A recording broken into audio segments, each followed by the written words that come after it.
चलिए देखते हैं आज महाराज परमानंद जी का धमाकेदार वीडियो। तो आप लोग वीडियो पूरा जरूर देखें। और वीडियो अच्छा लगे तो लाइक सब्सक्राइब जरूर करना, एक प्यारा सा कमेंट जरूर कर देना। चलिए देखते हैं महाराज परमानंद जी का वीडियो। यदि कोई आपको अच्छा लगता है तो अच्छा वो नहीं, अच्छे आप हैं, क्योंकि उसमें अच्छाई देखने वाली नजर आपके पास है। अगर कोई अकेला है तो इसका मतलब ये नहीं कि उसे कोई पसंद नहीं करता, बल्कि वो अकेला इसलिए है क्योंकि उसने दुनिया की औकात जान ली है। जो इंसान बुरे समय में भी मेहनत करता रहता है, उसका बुरा समय भी अच्छे समय में बदल जाता है। ईश्वर की शरण में निस्वार्थ भाव से जाए, क्योंकि आपको क्या चाहिए ये उन्हें पता है। जिस इंसान को सच बोलने की आदत होती है, लोग सबसे ज्यादा गलत उसी को समझते हैं। भरोसा यदि श्री कृष्ण पर हो तो वो सिर्फ कृपा ही नहीं करते, सारथी भी बन जाते हैं। मीठा झूठ बोलने से अच्छा है कड़वा सच बोला जाए। इससे आपको सच्चे शत्रु जरूर मिलेंगे, लेकिन झूठे मित्र नहीं। बुरे कर्म करने नहीं पड़ते, हो जाते हैं, और अच्छे कर्म होते नहीं, करनी पड़ते हैं। लोग नजरअंदाज तभी करते हैं जब उन्हें कोई बेहतर मिल जाता है, या फिर स्वयं किसी बेहतर व्यक्ति की तलाश में होते हैं। इतना मत बोलिए कि लोग आपके चुप होने का इंतजार करें, बल्कि इतना बोलकर चुप हो जाइए कि लोग आपको दोबारा सुनने का इंतजार करें। खूबियां देखकर तो कितने ही प्यार जताएंगे, जिंदगी में जगह उसे दो जो कमियां देखकर भी साथ ना छोड़े। आजकल जरूरत से ज्यादा अच्छा होना भी जरूरत से ज्यादा जलील करवा देता है। कभी उसको नजरअंदाज ना करो जो तुम्हारी बहुत परवाह करता हो, वरना किसी दिन आपको एहसास होगा कि पत्थर जमा करते हुए आपने एक हीरा गवा दिया। जिंदगी का रास्ता बना बनाया नहीं मिलता, स्वयं को बनाना पड़ता है। और जिसने जैसा रास्ता बनाया है उसे वैसी ही मंजिल मिलती है। कभी कभी हम किसी चीज के लिए इतना परेशान हो जाते हैं कि हम ये भूल जाते हैं कि हमारे पास पहले से कितना कुछ है। जो मिला है उसकी कदर करना सीखो, और जो नहीं मिला उसके पीछे भागना छोड़ो। अगर तुम्हें लगता है कि जीवन ने तुम्हारे साथ अन्याय किया है तो थोड़ा धैर्य रखो। कुछ समय बाद जब तुम पीछे मुड़कर देखोगे तो तुम्हें समझ आएगा कि हर चीज अपने सही वक्त पर सही तरीके से हुई थी। कई बार जीवन तुम्हें किसी बड़े नुकसान से बचाने के लिए वो चीज नहीं देता जिसकी तुमने इच्छा की थी। इसलिए अगर कुछ छूट गया है तो दुखी मत हो, बल्कि ये सोचो कि शायद ये तुम्हारे भले के लिए हुआ है।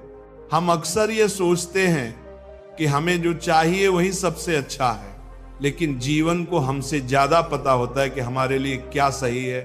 इसीलिए अगर कुछ नहीं मिला तो इसका मतलब है कि कुछ और बेहतर तुम्हारे लिए इंतजार कर रहा है।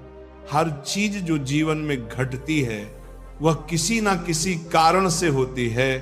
हम अक्सर उस कारण को उसी वक्त नहीं समझ पाते, लेकिन जब समय बीतता है तब हमें एहसास होता है कि जो हुआ वह हमारे भले के लिए था।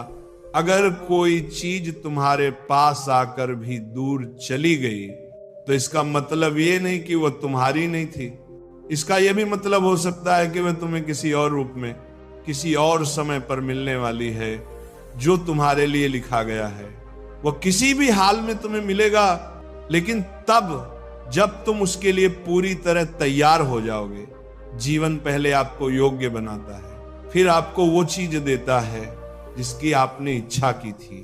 जो चीज अभी आपके पास नहीं है, हो सकता है वो आपको तब मिले जब आपको उसकी सबसे ज्यादा जरूरत। इसीलिए जीवन के फैसलों पर सवाल मत उठाओ, बस भरोसा रखो कि हर चीज सही वक्त पर आपके पास आएगी। कभी कभी आप जिस चीज को अपनी सबसे बड़ी असफलता समझते हो वही आपकी सबसे बड़ी सीख बन जाती है। जीवन में कुछ भी व्यर्थ नहीं जाता, हर अनुभव आपको आगे बढ़ने के लिए तैयार करता है। बस खुद पर विश्वास रखिए।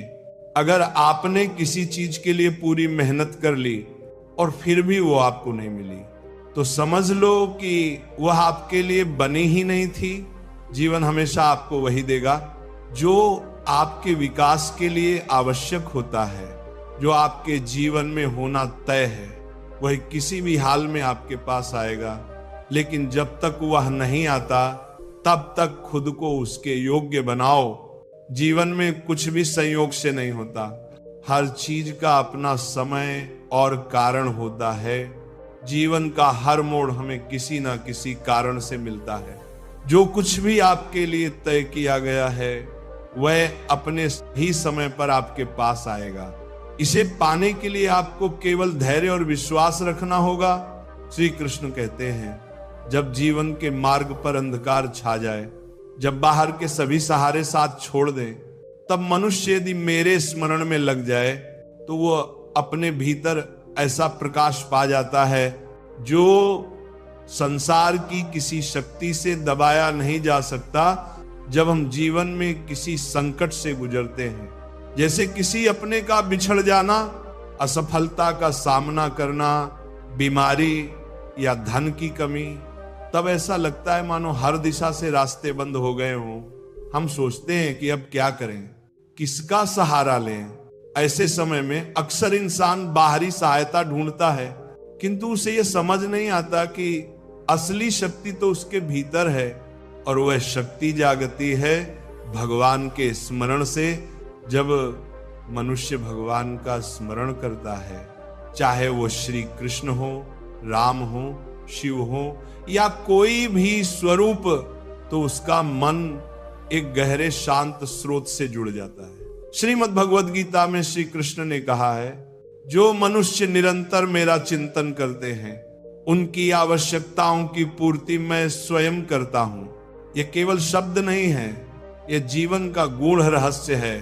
संकट में जब हम भगवान को पुकारते हैं, वह सुनते हैं, लेकिन उससे पहले हमारा हृदय हल्का होता है, हमारी घबराहट कम होती है। जिस मानसिक तनाव में हम फंसे होते हैं वो छंटने लगता है। ये ठीक वैसे